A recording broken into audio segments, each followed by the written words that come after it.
Hey guys, it's been a while, but I'm finally back with the endgame setup for my lightning bard build. If you haven't already checked out my previous video, I would definitely recommend watching it first. It covers all the basics, like which gear to go for while leveling, budget options, skill choices and overall playstyle.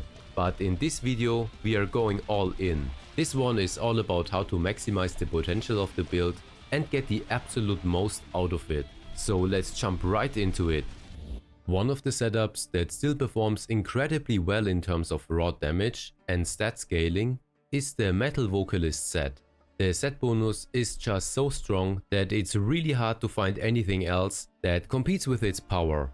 Of course, for endgame performance, you will want to make sure that every piece of gear has very high stat rolls and that each item has max sockets. That way you can fill them all with pristine topazes, which gives you a huge boost to lightning damage.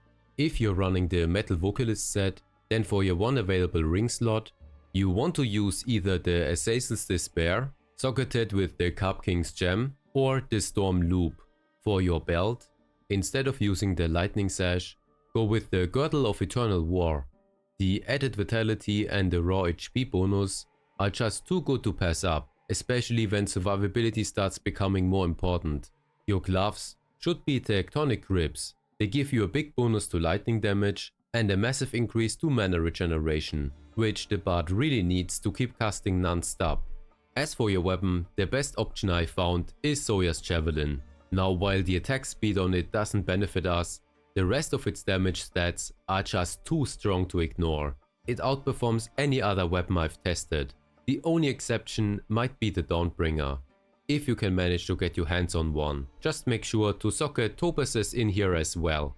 When it comes to your shield, I still recommend the Suomi, especially if you can get one with 6 sockets. It gives you boost to all skills, resistances and lots of lightning damage when socketed with topazes, not to mention a solid boost to your defense value. But if you're looking for alternatives, the Vibrant Aura and the Bloodforged Aegis are good options. The Vibrant Aura offers a useful passive buff for you and your team, while the Bloodforged Aegis brings excellent survivability with a fantastic passive ability. Now for your chest piece, you could either use the Thunder Guardian's Blade, which is a really good choice. It gives you a shit ton of damage, and it even increases all your resistances. But once you go deeper into the endgame, and especially once you hit Inferno, you are more interested in the survivability. So I suggest you go with the Sheep King's Hide. It not only increases your max life, but also reduces all incoming damage by 20%. This will make a huge difference, especially when you hit Inferno. Also, if you have any Chaos Gems, I recommend socketing them into this set. That way it becomes usable by almost any magic damage character. Because if you stick with topazes, you will be locked to only lightning damage. Though if you're using them, it will be usually much cheaper. Let's now take a look at the DPS with this setup.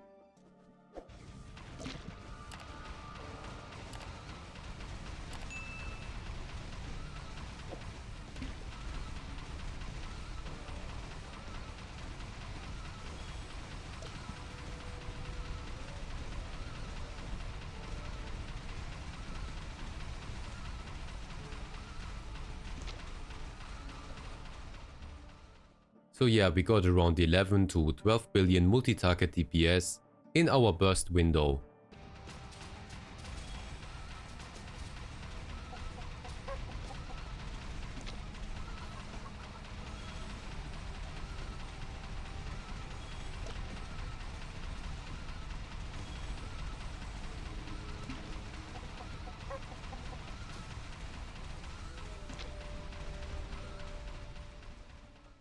And yeah, we get around 5 billion single target DPS.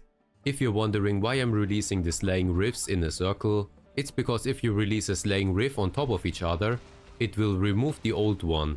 But if you release them in a circle, they stay active, causing them to keep shooting nodes, which increases your damage output.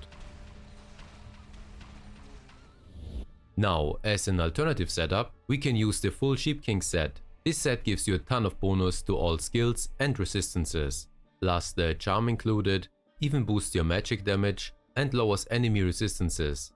The set bonus itself increases your attributes, and since intelligence scales our lightning damage, that's a direct buff to our DPS. It also gives us increased movement speed, which is especially helpful for the bard's typical slower mobility, plus a big chunk of lightning resistance, which is super useful if you're using the wind token charm. On top of that, you get a lot of plus all skill points and even more cast rate.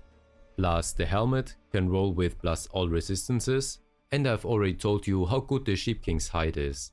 When you are running this set, you will need some new pieces for your amulet, ring and boots. For the amulet, I go with Thor's Agony. It provides effects similar to the Vocalist's necklace, just better overall.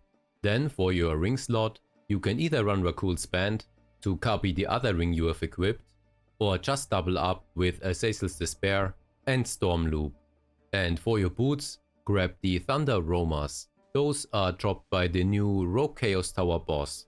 They provide insane value to our DPS and a big boost to movement speed, which is always welcome.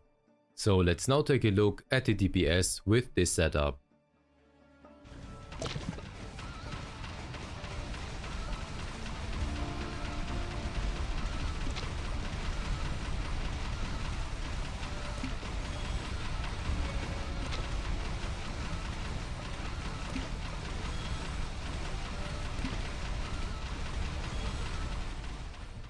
So yeah, here we got around 13 to 14 billion multi-target DPS.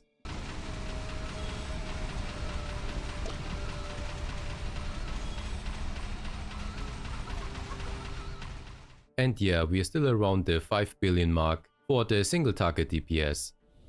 Now for the final version of this build, that is when you equip the Diamond Hands. This item changes everything by allowing your spells to crit and scale with critical damage. That means we have to make a few changes to support this new scaling. The easiest and most effective way to do that without overhauling the entire build is equipping things like the Griffin's Claw for our necklace and using charms that increase our crit damage. What is really nice is that we already get some crit damage from our belt. If you're using the Diamond Hands, you might also want to switch out some of your relics to increase your critical damage. Now, let's check out how much more damage we deal with the gloves.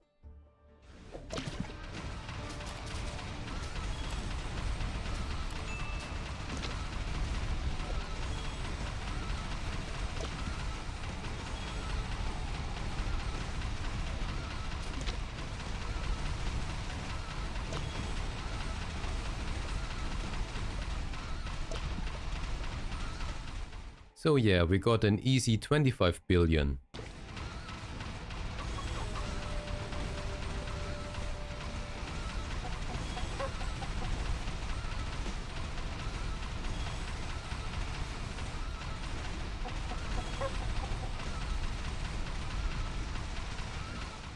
So as you can see, for our single target, we get an easy 11 billion.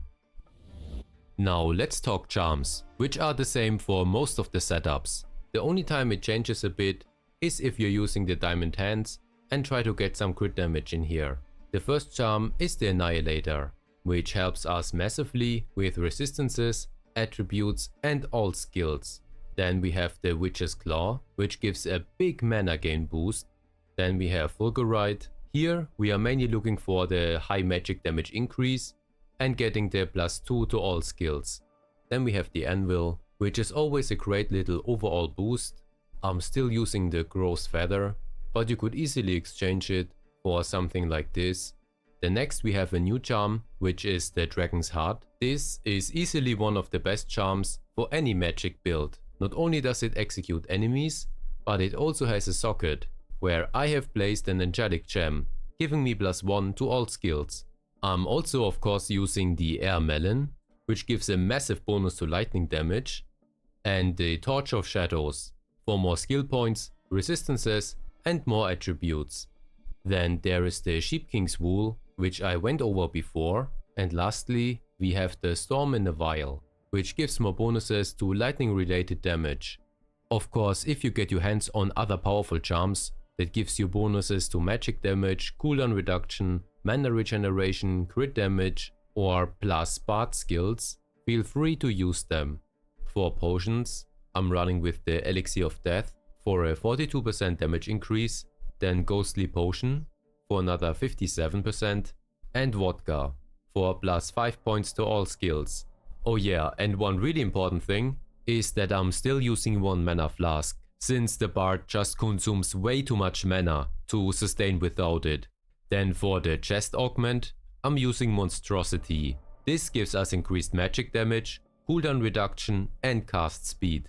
And once it's fully stacked, it also reduces mana cost by 80%, which is absolutely massive for this build. Now let's quickly go over the skill tree, which I've only changed slightly. I have put 1 point in Crowd Dive, which becomes with this setup a decent teleport skill with a short cooldown, which is really useful for repositioning.